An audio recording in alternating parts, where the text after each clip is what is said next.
After like 1 और 1.5 months एक भी कॉल मेरे पास नहीं आई। तो मैंने इस यूट्यूब पे देखना स्टार्ट किया कि बीकॉम से लोग उन्हें कैसे शिफ्ट किया है। तो ठीक है, लोग कर पा रहे हैं, थोड़ा सा एफर्ट करना पड़ेगा। But since I have started with a non technical background, तो उसके बाद जब मैंने ओला में शिफ्ट किया था तो आई गॉट द 100% हाइक। एंड उसके बाद जब मैंने 3 मंथ्स बाद डेटा एनालिटिक्स में मूव किया फिर मुझे 100% का हाइक मिला। तो उसके बाद मैंने अपना जॉब छोड़ा and then I started with a, कभी भी मेरा ऐसा नहीं हुआ कि मुझे ऑफर लेटर मिल गया इन दैट 1.5। तो ओला का इंटरव्यू प्रोसेस कैसा था? आपने तो उधर पे काम किया है कुछ महीने। अगर आप नॉन टेक्निकल से हो तो आपको सीधा यही लॉजिक सोचना है कि अगर आपका कोई रिज्यूमे देखेगा तो उसको कैसे समझ में आए कि आपने वो स्किल कहाँ से ली है। 3 इयर्स के बाद आपका सैलरी अच्छा हो जाता है।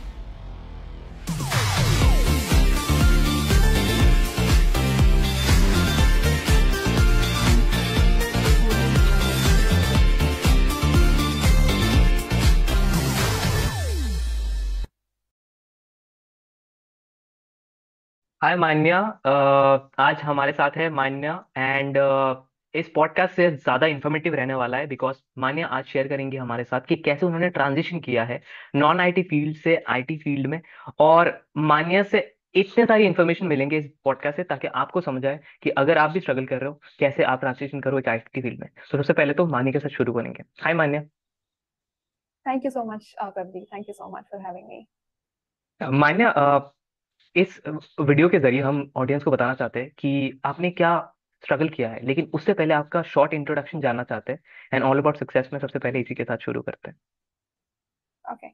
So as you know, my name is Manya Tyagi. I belong from UP. I have done my 12th with commerce plus math background. Later on, I have done BCom from Delhi University. And I have completed my graduation in 2022. And after that, I started with sales for 1.5 months. And later on, I have figured out that I have to go into analytics. So I have done 5 months of course. But after that course, also, I was not able to get my first job because of my commerce field and no experience into analytics. Then I worked for 1.5 years into market research. And after that, I started my analytics journey last year in April with Ola as a business analyst. But after 3 months, I have left that job as well because I didn't like the culture and everything. So right now, I'm working in a US based law firm, which is a permanent remote setup, and I'm working there as a data analyst. Okay, तो ये आपका introduction. तो अभी आप US remote work कर रहे हो US based company में। Correct. ओके, तो मान्या, सबसे इंटरेस्टेड तो मैं इस चीज में हूँ क्योंकि लोग बहुत कुछ सीख सकते हैं। तो आपकी स्ट्रगल स्टोरी के बारे में बताइए कि क्या रहा। आप नॉन आईटी फील्ड से होके आईटी फील्ड में ट्रांजिशन करना बहुत दिक्कत वाली बात रही होगी, चैलेंजेस रही होगी। तो कैसे, क्या माइंडसेट था, सबसे शुरुआत से आप बताइए कैसा रहा ये journey. So in my college itself, like the last year, मुझे थोड़ा आइडिया लग गया था कि मुझे एनालिटिक्स में जाना है। नॉट डायरेक्टली, मतलब मुझे तो नहीं आया था ऑब्वियसली आइडिया, बिकॉज कॉलेज में आप जब बीकॉम जैसे कोर्स करते हो तो इतना आपको नहीं पता होता कि आपको आईटी में मूव करना है। सो मेरी हम्म। सिस्टर ने मुझे सजेस्ट किया कि आप एनालिटिक्स को थोड़ा देख सकते हो। बट अगेन, कॉलेज के लास्ट ईयर में जब आपका कोई कहीं भी प्लेसमेंट लगता है तो आप इतना सोचते ही नहीं हो कि वो जॉब मेरे लिए अच्छी नहीं होगी या फिर मुझे शायद वहां जाके अच्छा ना लगे तो मुझे कुछ कर लेना चाहिए। तो उस टाइम पे मुझे ये था कि नहीं, मेरे को तो प्लेसमेंट मिल गया है और मुझे इसी में कंटिन्यू करना है। बट जब मैंने वो कंपनी ज्वाइन करी आफ्टर 1.5 मंथ, तब मुझे रियलाइज हुआ कि नहीं, ये तो मैं नहीं कंटिन्यू करना चाहती, क्योंकि जो सेल्स प्रोडक्ट मुझे मिला था, मैंने as an admission counselor join किया था, तो जो सेल्स प्रोडक्ट मुझे मिला था मैं उससे पर्सनली रिलेट नहीं कर पा रही थी। तो मैंने 1.5 मंथ्स के बाद वो जॉब छोड़ने का डिसीजन लिया। एंड मेरी सिस्टर ने फिर मुझे बोला कि आप एनालिटिक्स पढ़ सकते हो। तो मैंने इस यूट्यूब पे देखना स्टार्ट किया कि बीकॉम से लोग उन्हें कैसे शिफ्ट किया है। तो ऑब्वियसली सबकी स्ट्रगल स्टोरी सामने आई, बट हमने ये भी देखा कि ठीक है, लोग कर पा रहे हैं, थोड़ा सा एफर्ट करना पड़ेगा। तो उसके बाद मैंने अपना जॉब छोड़ा and then I started with a full fledge 5 months of course. मैंने उस कोर्स में जो बेसिक टूल्स होते हैं हमारे, सीक्वल, पावर बीआई, टैबव्यू, एक्सेल, ये सब टूल्स के बारे में पढ़ा।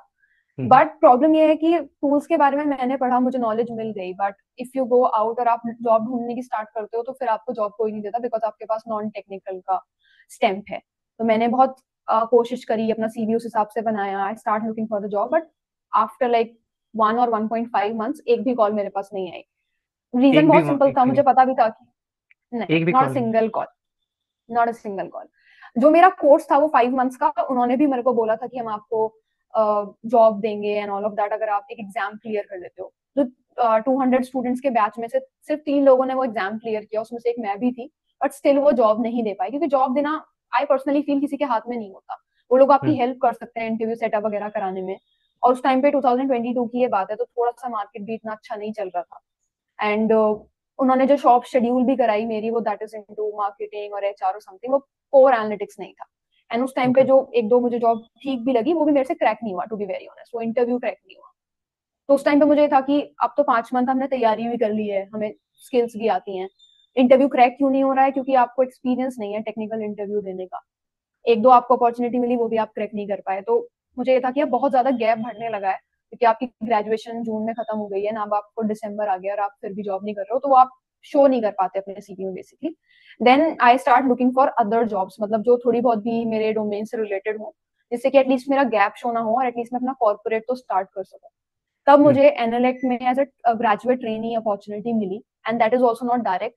मैंने देखा जो हम्म। मैं जिसने मेरे साथ कोर्स किया था, मेरे फ्रेंड ने, उसने वहां पर जॉब ली थी। आई आस्क्ड हिम कि आप मुझे रेफर कर दो।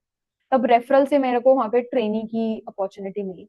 आई work there for 3 months. 3 months के बाद उन्होंने मेरे को फुल टाइम में कन्वर्ट किया, एंड उसके बाद मैंने 1.5 ईयर वहां पे और काम किया। So during that duration also, क्योंकि मैंने कुछ इंटरव्यूज दे दिए थे, तो मुझे आइडिया तो लग गया था कि कहाँ कहाँ पर लूप होल्स हैं बेसिकली। तो टेक्निकल स्किल आना और टेक्निकल स्किल को प्रेजेंट करना इंटरव्यू में दो डिफरेंट चीजें थी। तो मैंने उस चीज पे काफी काम किया कि अगर मुझे वो क्वेश्चन समझ में आ रहा है, प्रॉब्लम स्टेटमेंट समझ में आ रही है, तो मैं उसको एक्सप्लेन कैसे करूँ जिससे कि सामने वाला को भी समझ में आए कि आई नो समथिंग। तो hmm. During that 1.5 years I worked on that same thing. उसी सेम ड्यूरेशन में मेरे एक और फ्रेंड ने मुझे एक बोला कि तुम थोड़ा टीचिंग टाइप स्टार्ट कर सकते हो, सिंस तुम्हें टेक्निकल नॉलेज है, बट इट्स जस्ट दैट कि तुमने कभी बड़े डेटा सेट पे काम नहीं किया है। क्योंकि जब आप कोर्स करते हो या खुद प्रैक्टिस करते हो, तो आप बहुत छोटा डेटा सेट लेके प्रैक्टिस करते हो, बट रियल टाइम में इस तरीके से नहीं होता है, data set will be huge. उसने मुझे बोला कि अगर आप ऐसे करोगे तो हेल्प मिल सकती है। तो एक काफी अच्छी कंपनी के सीनियर डेटा एनालिस्ट ने मुझे रीच आउट किया, my friend, like through my friend. And hmm. उन्होंने मुझसे बोला कि आप मुझे सीक्वल क्वेरीज में हेल्प करो। मतलब उनको बिजनेस नॉलेज थी, जस्ट दैट उनको टेक्निकल टूल नहीं पता था। तो मैंने उनको ओके। थोड़ा क्वेरीज में हेल्प करना स्टार्ट किया। तो मेरी उससे काफी ज्यादा अंडरस्टैंडिंग क्लियर हुई, क्योंकि जब आप टीचिंग करते हो तो आपको जो चीज आप सोच रहे हो, जो चीज आपको पता है, आपको सामने वाले को एक्सप्लेन करनी चाहिए। और वो एक्सप्लेन जब आप करते हो तो आपका वो चीज डेवलप होनी स्टार्ट होती है, एंड लेटर ऑन वो मुझे इंटरव्यू में बहुत हेल्प किया। देन आफ्टर 1.5 years मैंने फिर से अपना स्टार्ट किया कि नहीं, अब तो मुझे एनालिटिक्स में मूव करना पड़ेगा, क्योंकि अब काफी टाइम हो गया है। तब मैंने आपकी बिग फोर में भी ट्राई किया, मेरे इंटरव्यूज भी ओके। है, उन्होंने मुझे ऑफलाइन भी बुलाया, बट आप किस्मत बोल लो या फिर वो टाइम नहीं था मेरा। कभी भी मेरा ऐसा नहीं हुआ कि मुझे ऑफर लेटर मिल गया इन दैट 1.5 years। मेरे बहुत हम्म। सारे इंटरव्यूज भी थे जो कि क्लियर हुए, टेक्निकल राउंड भी क्लियर हुए, बट नहीं मिला। Later on I figured out कि ओला में एज अ बिजनेस एनालिस्ट एक पोजीशन खाली है, बट उनके जॉब डिस्क्रिप्शन में it was clearly mention that they are looking for a BTech student, and that is from IIT and NIT. तो BTech भी नहीं था और एनआईटी आईआईटी भी नहीं था। तो मैंने सोचा कि किसी से रेफरल अगर हम लेंगे तो थोड़ा हेल्प मिल सकती है। Then one of my close relative is also working in that Ola company, software developer.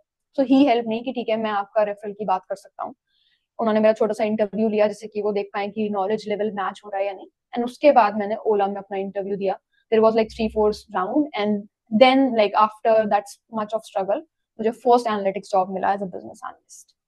तो बहुत ज्यादा चैलेंजेस के बाद, बहुत कुछ फेस करने के बाद, आप फिर यहाँ पे अपना फर्स्ट जॉब क्रैक कर पाई as a business analyst. Okay. So like, ये ये अभी हम हमारे लिए 7-8 मिनट का स्टोरी लग सकता है, लेकिन ये कितना टाइम लगा है ये सिर्फ मान्या को ही पता है, क्योंकि वो इस दौर से गुजरी है। And exactly. हाँ, it's a true transition coming, like true. And basically वैसे तो बीकॉम स्टूडेंट सीएस के लिए भी अपॉर्चुनिटीज के लिए जाते हैं, लेकिन आपका माइंडसेट उधर नहीं था बिल्कुल। आई थिंक आपके बहन ने बोला, उसके बाद आप एनालिटिक्स में ज्यादा ट्राई कर रहे थे। यस। सो सीएस का ऐसा नहीं है कि आप ग्रेजुएशन के बाद सोचते हो। बहुत सारे लोग बीकॉम के फर्स्ट ईयर में भी सीएस टूज कर लेते हैं, बट मेरा हम्म। नहीं था उस डोमेन में जाने का, because that is core finance. Hmm. Obviously जब हमने 12th में कॉमर्स ले लिया, तो हमारे पास बीए या फिर बीकॉम के अलावा कोई डिग्री होती नहीं है, that is why I hmm. Pursued BCom. But मेरा ये नहीं था कि मुझे सीए या सीएस में जाना है, majorly just because of core finance thing जो कि वहां पर है। तो लेटर ऑन फिर एनालिटिक्स का अपॉर्चुनिटी मिली। ओके। सो ओला का इंटरव्यू प्रोसेस कैसा था? आपने तो उधर पे काम किया है कुछ महीने। क्या पूछे जाते हैं सबसे पहले, तो कैसा था interview process? Interview process basically 3 rounds में कंसीडर करूंगी कि मेरे हुए थे, because CV round I don't want to consider, because वो डायरेक्ट रेफरल था, तो उसमें इतना भी सीवी पे फोकस नहीं किया जाता अगर आपका स्ट्रॉन्ग रेफरल हो तो, to be very honest. But उसके बाद मेरा सबसे पहले business problem statement type round हुआ, उसमें उन्होंने मुझे टेक्निकल स्टफ भी पूछा एंड नॉर्मल अंडरस्टैंडिंग कि मैंने प्रीवियस रोल में क्या काम किया है। उसके बाद उन्होंने मेरा एक टेक्निकल राउंड लिया, दैट इज कोर टेक्निकल। उसमें उन्होंने मुझसे सीक्वल रिलेटेड क्वेश्चंस पूछे and excel related V lookup type question पूछे। जो उसमें सीक्वल रिलेटेड क्वेश्चन थे दैट वाज टफ, इतना इजी नहीं थे वो, to be very honest. It is more of, अगर आपका जनवरी का सेल ये है, फरवरी का सेल है, तो how you will compare that percentage growth in SQL. तो अगर आप इसको मैथमेटिकल टर्म में सोचोगे तो आपको आसान लगेगा, बट सीक्वल में उसका क्वेरी लिखना इज नॉट दैट इजी, आपको विंडो फंक्शंस वगैरह लगाने पड़ते हैं। तो इस टाइप का राउंड था। जनरली जो भी नॉर्मल टेक्निकल राउंड होते हैं वैसा ही था। उन्होंने बोला कि आप एक डॉक्यूमेंट खोल दो, उन्होंने क्वेश्चन मुझे डिक्टेट किया और मुझे क्वेरी लिखनी थी, इसी टाइप का राउंड था। एंड सी एक्सेल में तो वही वी लुकअप, पिवट टेबल, इस तरीके के राउंड थे। And after that the final round more of company based और आपका एचआर काइंड ऑफ राउंड, आप समझ सकते हो। सो ये 3 राउंड हुए थे। उसके बाद लास्ट फाइनल कॉल आया था for salary negotiation. So this type of structure is there. Okay. तो आपने तो रिज्यूमे क्रिएट किया था अपने आईटी फील्ड के लिए भी, तो आज बहुत लोगों का रिज्यूमे शॉर्टलिस्ट नहीं होता, तो क्या ध्यान रखना चाहिए कि रिक्रूटर्स उन चीज़ों को ध्यान में रखते हैं किसी भी कैंडिडेट को सिलेक्ट करने से पहले या एटलीस्ट शॉर्टलिस्ट करने से पहले? सो इनिशियली जब मैंने अपना रिज्यूमे बनाया था तो टू बी वेरी ऑनेस्ट मुझे भी नहीं पता था टेक्निकल रिज्यूमे कैसे बनते हैं, क्योंकि जो रिज्यूमे मैंने कॉलेज में बनाया था मैंने बस उसको मॉडिफाई किया कि ठीक है मैंने कोर्स किया, बट ऐसा नहीं करना होता। आप एक ओके। कोर्स से नहीं जस्टिफाई कर सकते कि आपको स्किल आती है। तो I have to add internship opportunities, projects, वो मैंने लेटर ऑन फिगर आउट किया जब मैंने अपनी जॉब स्टार्ट कर दी। तो मेजरली जो आपको रिज्यूमे में ध्यान रखना है दैट इज कि आप, अगर आप नॉन टेक्निकल से हो तो आपको सीधा यही लॉजिक सोचना है कि अगर आपका कोई रिज्यूमे देखेगा तो उसको कैसे समझ में आए कि आपने वो स्किल कहाँ से ली है, राइट? क्योंकि आप सबको पता है बीकॉम में तो आपको नहीं सिखाया गया है सीक्वल। तो आपने कोर्स मेंशन किया कि ठीक है मैंने सर्टिफिकेशन किया था, ये कोर्स किया था। उसके बाद आपने उसका रियल टाइम इम्प्लीमेंट कहाँ पे करी अपनी वो स्किल, उसके लिए आपको इंटर्नशिप अगर मिल जाती है तो that is best. And second is आप प्रोजेक्ट्स वगैरह भी मेंशन कर सकते हो। आप प्रोजेक्ट्स में कोई भी रैंडम डेटा सेट आपने उठाया, आपने उस पर 2-4 चार्ट बना दिए, that is not things work. Because projects पे बहुत डीप डिस्कशन होता है इंटरव्यूज में। दे विल आस्क यू स्पेसिफिकली कि कौन सा टूल यूज किया था आपने, अच्छा डेटा क्लीनिंग किया है तो क्या प्रोसेस फॉलो किया था, and all of that. And hmm. In the HR round also आपका सीवी में ये सब चीजें देखी ही जाती हैं। तो projects and internship is something which is important. Now इसमें मैं एक चीज और ऐड करना चाहूंगी। जनरली लोगों को लगता है कि ठीक है प्रोजेक्ट का नाम डाल दिया, क्या किया था वो डाल दिया, उससे हो जाएगा। नहीं, जो आपको अपने सीवी में डिस्क्रिप्शन पॉइंट्स ऐड करने पड़ते हैं हर जॉब को डिस्क्राइब करने के लिए, वो बहुत अच्छे होने चाहिए, वेल डिजाइंड और डिफाइंड होने चाहिए बेसिकली। आप कोई हम्म। भी वेग वर्ड उसमें लिखोगे जिसका कोई रिलेवेंट नहीं निकल रहा आपके प्रोजेक्ट से, तो that is not making any sense. तो उस तरीके से आपको मॉडिफाई उसको करना होता है। सेकेंड थिंग इज, जो आपके नॉर्मल जो सीवीज होते हैं, अगर आप किसी बड़ी कंपनी में अप्लाई करोगे जहां पर बहुत एन नंबर ऑफ एप्लीकेशन आते हैं, तो वो सीवी मैन्युअली चेक नहीं हो रहे हैं। कोई एचआर हम्म। बैठ के उनको वन बाय वन नहीं रिव्यू करता। There is a process, ATS process, जिसके थ्रू वो सीवी शॉर्टलिस्ट होते हैं। तो उस प्रोसेस में आपके सीवी के अंदर अलाइनमेंट या स्पेलिंग, इंग्लिश, कितने पेज का सीवी है, उसके कीवर्ड्स कितने मैच हो रहे हैं जॉब डिस्क्रिप्शन से, ये सब चीजें बहुत डिटेल में देखी जाती हैं। तो आपको एटीएस स्कोर भी अपना चेक करना होगा। आप गूगल पे अगर डालोगे एटीएस स्कोर फॉर रिज्यूमे तो बहुत ओपन आपके पास वेबसाइट आएंगी फ्री में जो आपका स्कोर आपको बता देंगी, एंड उसके बेसिस पे you can modify. I suggest okay. कि आप उसका 85 प्लस रेंज रखोगे तो it will be good. Okay, got it. तो हार्ड कोर स्किल्स जरूरी है, बेसिक स्किल से भी चल जाएगा, जैसे कि सीक्वल हो गया, एक्सेल हो गया, पावर बीआई हो गया, पाइथन, टैबलू, तो हार्ड कोर ही जरूरी है या फिर बेसिक से भी चल जाएगा शुरुआत में? इनिशियली आई सजेस्ट कि अगर आप लर्निंग पॉइंट ऑफ व्यू से स्टार्ट कर रहे हो तो आप पूरा डीप में ही समझने की कोशिश करो, एटलीस्ट सीक्वल, एक्सेल और any of the visualization tool like power BI या फिर टैबल्यू। क्योंकि हर कंपनी में रिक्वायरमेंट अलग होती है फॉर दैट स्पेसिफिक रोल। अगर आप एक डेटा एनालिस्ट के रोल को 10 डिफरेंट कंपनीज के जॉब डिस्क्रिप्शन के साथ मैच करोगे तो यू विल अंडरस्टैंड कि हर कंपनी अलग रिक्वायरमेंट रख रही है फॉर द सेम रोल। तो कहीं पर हो सकता है कि सीक्वल का रिक्वायरमेंट बहुत ज्यादा हो, कहीं पर कंपनी बहुत छोटी है तो they don't have their database, सब कुछ एक्सेल वगैरह में स्टोर कर रहे होंगे तो एक्सेल का नॉलेज वहां पर ज्यादा चाहिए होगा। तो आप ये मान के चलो कि जो हार्ड स्किल्स हैं वो आपको डिसेंट लेवल तक आनी ही चाहिए।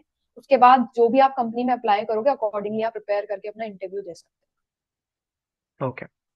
सो नेक्स्ट मेरा ये रहेगा कि आपने तो रिमोट सेटअप पे काम किया, मतलब रिमोट वर्क अभी कर रहे हो, घर से कर रहे हो, वर्क फ्रॉम होम, तो उसमें क्या हो। स्किल जरूरी है कि हाँ कोई बंदा अगर रिमोटली वर्क करना चाहता है तो ये ध्यान में एटलीस्ट रखना चाहिए? रिमोट सेटअप में जनरली जो चीज ऑब्स्टिकल फेस होता है दैट इज कम्युनिकेशन, बिकॉज अगर आप इंडियन बेस्ड कंपनी में काम करते हो तो generally people know your local language, so you can easily communicate with them अगर आप इंग्लिश में भी प्रॉपरली बात नहीं कर पा रहे हो।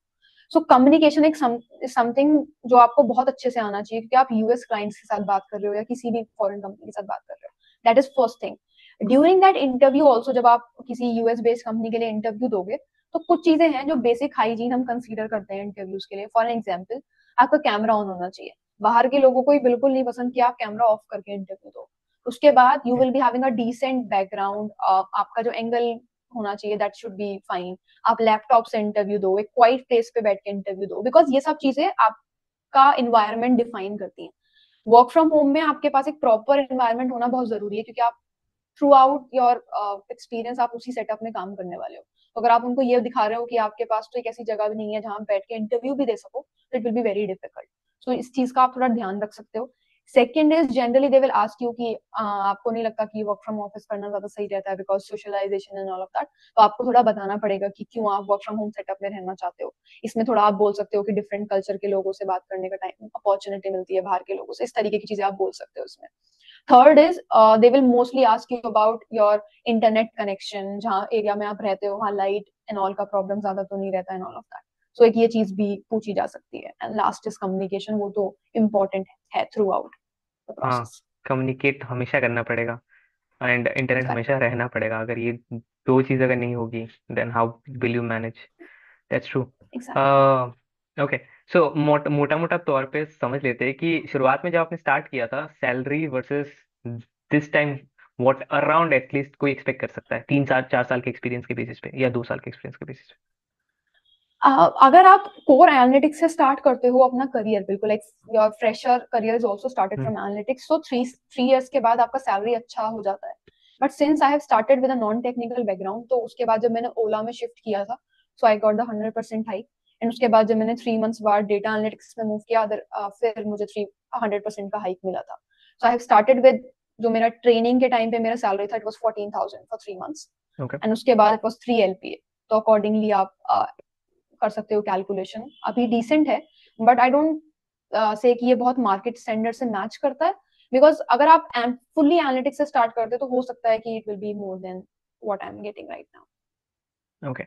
I think with experience it will skyrocket, and exactly. hoping for the best in that uh, in those lines as well. So like hike मिलने के लिए, इतने बड़े बड़े हाइक मिलने के लिए 100% 300% नॉर्मली ये मिलता नहीं है सबको। एंड क्या एक्चुअली रिक्रूटर्स देखते हैं कि वो भी मान जाते हैं एचआर? एंड क्या आपने भी तरकीब अपनाया कि हाँ वो आपके लिए बहुत इजी हो गया हाइक लेना? जब मैंने अपना फर्स्ट कंपनी से स्विच किया था, it was easier for me, because मैंने जस्टिफाई कर दिया था कि मैं नॉन टेक्निकल बैकग्राउंड से हूँ। मैंने ड्यूरिंग दैट टाइम काफी अपस्किल किया है और अब मैं कंपनी के लिए लाइक करंट जो स्किल्स उनकी रिक्वायरमेंट है उसको लेकर आ रही हूँ। तो it was very much justified. But उस सेंस में भी मैं यही बोलना चाहूंगी कि मुझे 100% हाइक मिला था, बट जो मेरे पीयर्स थे ओला में in that same experience level, उनका सैलरी मुझसे ज्यादा था। तो उन्होंने मुझे भले ही मेरे करंट सैलरी पे 100% हाइक दिया था, but that was not matching with them. And the reason was कि मैं नॉन टेक्निकल से हूँ। That was the same question, like मुझे बोला गया, मतलब एचआर की साइड से, कि आप नॉन टेक से हो तो हम इससे ज्यादा सैलरी आपको नहीं दे सकते हैं।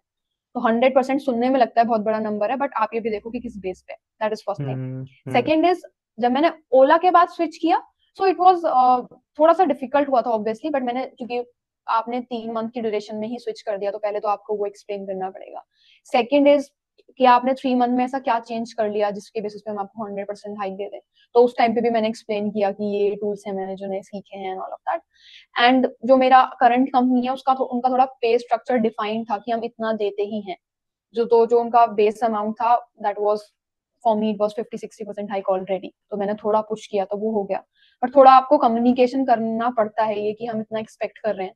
फिर वो आपसे पूछते हैं क्यों कर रहे हो, तो आपको वो जस्टिफाई करना पड़ता है। ऑब्वियसली ये नहीं बोल सकते आप कि आपको लो पे मिल रहा था वहां पे एंड ऑल ऑफ दैट। आपको अपने अपस्किल किया है आपने, या फिर आपकी स्किल अलाइन करती है, ये सब चीजें जनरली बोलनी होती है to justify your point. Okay.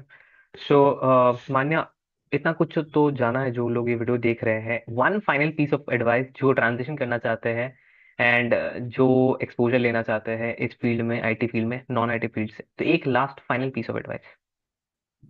मैं यही बोलना चाहूंगी कि जब आप नॉन टेक्निकल से स्टार्ट करते हो तो आप बहुत सारी स्टोरीज ऐसी देखते हो कि ठीक है इन्होंने चेंज कर लिया, या आप मेरी स्टोरी सुनोगे तो आपको लगेगा मैंने चेंज कर लिया। बट वो इतना आसान नहीं होता। अगर आप प्लान कर रहे हो चेंज करने का तो आपको थोड़ा सा अपने आप को उसके लिए स्ट्रांग बनाना पड़ेगा, क्योंकि बहुत सारे ऑब्स्टिकल्स आएंगे जो आपको फेस करने हैं। It's not a like a small journey. तो फर्स्ट ऑफ ऑल आप अपनी लर्निंग कैसे रखोगे, आप अपना स्विच लेने से पहले या फिर अपना इसको थॉट को पूरा स्ट्रांग बनाने से पहले एक बार अपनी रिसर्च करो। क्या क्या चीजें आपको पढ़नी पड़ेंगी, कितना आपको टाइम लगेगा and all of that. Second is, अगर आपने एक बार सोच लिया कि ठीक है मुझे एनालिटिक्स में जाना ही है, तो फिर आप उसके लिए कंसिस्टेंट रहो। आप अपना पूरा डॉक्यूमेंट बनाओ, आप कहाँ से पढ़ रहे हो, क्या पढ़ रहे हो, उसका आप टाइम टू टाइम रिवीजन करो, आप अपने इंटरव्यूज की प्रिपरेशन अच्छे से करके जाओ। फिर आपको बीच में नहीं छोड़ना है अगर एक बार आपने सोच लिया है। थर्ड इज, अगर आपने अपनी पूरी तैयारी कर ली है और आप अब उस फेज पे हो कि अब आपको जॉब चाहिए और आपको जॉब नहीं मिल रही है डेटा एनालिटिक्स की फील्ड में, तो आई सजेस्ट, अगर आपको कोई रिलेटिव फील्ड में जॉब भी मिल रही है like data associate, data executive, MIS executive, ऐसे कोई रोल मिल रहे हैं जिसमें आप अपनी स्किल्स को यूटिलाइज कर सकते हो बट आपका रोल सेम नहीं है, सो गो फॉर दैट। बिकॉज अगर आप बैठे रहोगे आइडियली 5 मंथ के लिए और आप सिर्फ जॉब ही ढूंढ रहे हो, तो वो बहुत डिफिकल्ट हो जाएगा to show that gap in your resume. So I think आप अपना कॉर्पोरेट एटलीस्ट स्टार्ट करो। आपको कुछ तो एक्सपीरियंस मिलेगा और लेटर ऑन फिर आप इजीली मूव भी कर पाओगे अपनी डिजायर डोमेन में। Wonderful, awesome. बहुत कुछ जानने को मिला मान्या इस एपिसोड से। मैं उम्मीद करता हूँ आपको एंड ऑल द बेस्ट आपको अपने इस आईटी फील्ड के जर्नी के लिए, और भी आप तरक्की करो। ये काबिल तारीफ है कि आपने इतने सारे चैलेंजेस के बाद जहाँ पे आज हो आप, वहाँ पे आपने कोशिश करके आए हो। एंड बहुत लोगों के लिए ये एक्चुअली बहुत सीख है, एंड खुद के लिए तो है ही, दूसरों के लिए भी बहुत ज़्यादा इंस्पिरेशन है। तो thank you so much for having ये for joining in this session. It was a privilege. Thank you so much for having me. Thank you.